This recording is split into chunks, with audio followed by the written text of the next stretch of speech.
எப்படி இருக்கீங்க? சந்தோஷமா இருக்கீங்களா? கிறிஸ்மஸ் முடிஞ்சிடுச்சு. இம்மானுவேல் நம்ம கூட இருக்காருங்க. எவ்ரிடே இறை வார்த்தையை படிக்கணும், பார்ப்போமா? அப்பொழுது யோவான் இயேசுவிடம், போதகரே, ஒருவர் உமது பேரால் பேய்களை ஓட்டுவதைக் கண்டு நாங்கள் அவரை தடுக்க பார்த்தோம். ஏனெனில் அவர் நம்மை சாராதவர் என்றார். அதற்கு இயேசு கூறியது, தடுக்க வேண்டாம். ஏனெனில் என் பெயரால் வல்ல செயல் புரிபவர் அவ்வளவு எளிதாக என்னை குறித்து இகழ்ந்து பேச மாட்டார். ஏனெனில் நமக்கு எதிராக இராதவர் நம் சார்பாக இருக்கிறார் என்றார்.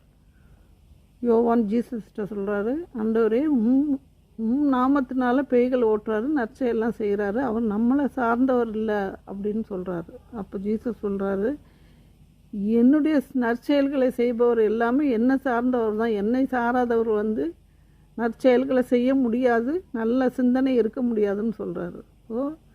யாராக இருந்தால் என்ன, யார் ஒருவர் நற்செயல்களை செய்கிறாங்களோ அவங்க தான் என்னுடைய பிள்ளைகள்னு சொல்கிறாரு. அவங்கள ஏன் தடுக்கிறீங்க? என்கரேஜ் பண்ணுங்கன்றார்.